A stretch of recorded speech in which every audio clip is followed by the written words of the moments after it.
because there were specific categories, like Chernobyl workers, people who worked in Chernobyl and who were still quite young, or veterans of the war in Afghanistan, who also were quite young. Some categories of military, and so on. So these were not always just retired old people, because later it was represented in the media as the pensioners' revolt, or the revolt of old retired people. It was actually not. And that was exactly why it became so dangerous immediately. So what happened was that these new rules were introduced on January 1st. On January 1st, nobody noticed. Just everybody was celebrating the new year. And they continued well until January 3rd or 4th. And on January 3rd or 4th, after a few days of celebration, you finally end up going somewhere to get a bus, and you expect the bus to let you ride it for free, and the bus driver doesn't let you in because you have to pay. Because the benefits are over, you're not entitled to ride the bus. And what happens? People started protesting, and there were riots all over the country. Again, people started blocking roads, but in a much more organized way, because very often they started forming committees to formulate their demands, and that was something new, which was not happening in the 90s. They were electing representatives, they were sending delegates to local authorities, but again there were some specific groups which also were kind of affected by this monetization. One group, as I told you, were military. And like in Kaliningrad, what happened when they started, when the bus controllers started kicking military out of the buses, and you know what is Kaliningrad? It's a military base, basically. So military people started getting back armed and taking over buses in an armed way. There were plenty of cases. And in some cases, when the police was forced in, they disarmed the police. Because they had Kalashnikov assault rifles, and there were more of them. And so. But another reason why the police was very reluctant to actually fight the military was not only because of the superiority of the military personnel, but also among these people who were demonetized, or who were stripped of their benefits, there was one more category: policemen. And so then you understand why police was extremely reluctant to disperse the rioters. There were some funny cases where they were, because in one Siberian city, there was a group of old women who decided to block the road, and there were just not enough of them. There were just like 20, maybe 30. It was a big road. You know, in these Russian cities, very often they have very wide, big roads in the center. So it was just not enough. And also these were old women, and they were just cars going back and forth.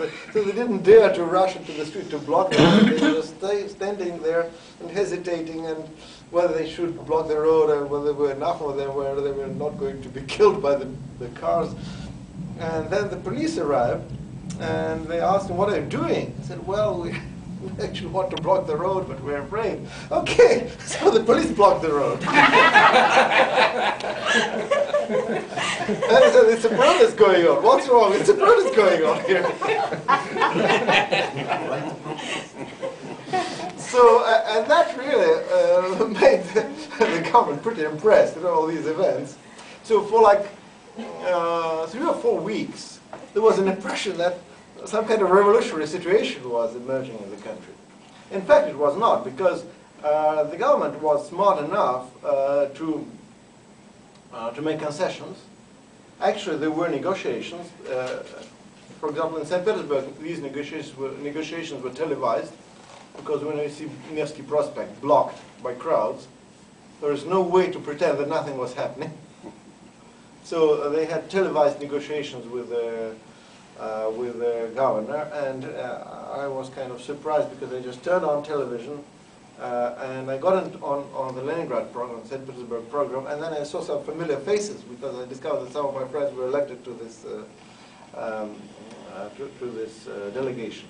But anyhow, first, the government was quite efficient in pulling back and making concessions and thus actually resolving some of the problem. Second, everything was presented as the initiative of the government, but we have a presidential republic, if it is a republic. So the president was kind of innocent.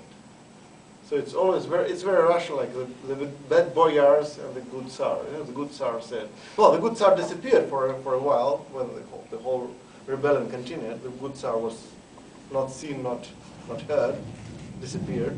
But then reappeared after the whole thing was settled. So, well, there were some mistakes. But these people in the government, I'll punish them. Of course, nobody got punished. Okay. So anyhow, there was still the resource of trust, which the elite and the system possessed, which was very important. And finally, the third very important element was that nothing happened in Moscow. Everything happened all over the country, but in Moscow, nothing happened, partly because Moscow city government understood what was going on before things started getting really wrong, and they simply abolished this monetization in Moscow almost from start. And that's why Moscow remained very calm and stable, though things were happening all over the place around the country. So all these three factors contributed to the movement actually going down, and already by late February, this whole feeling of a new revolutionary situation emerging in the country was completely finished. But in fact, the general social and cultural situation in the country changed, and it became irreversible. Because since then, as I told you, first of all, people learned that it was possible to protest. And more, they learned that the protest could bring benefits, could bring results. Because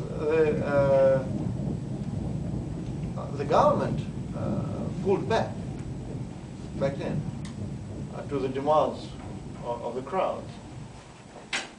And that was something very rare in the experience of Russian society, not just of the current generation, but historically. This is not something which happened in Russia too often. So that created this impression of the effectiveness of protest. And that's why we've got a new situation when, of course, there were no big social or political movements like in 2005, but there were always protests and events happening here and there.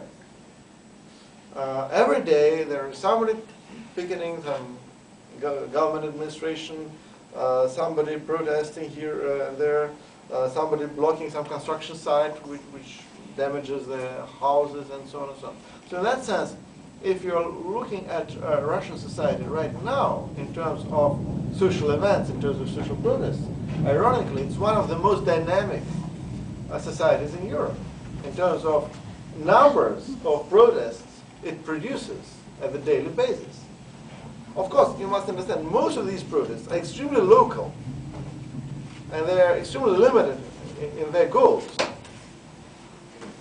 But again, this is a side effect of this new authoritarian regime in Russia, that people do not know what to do when they want their rights to be respected. So they don't know how to attract the attention of the government, of the administration, even of the local bureaucrats.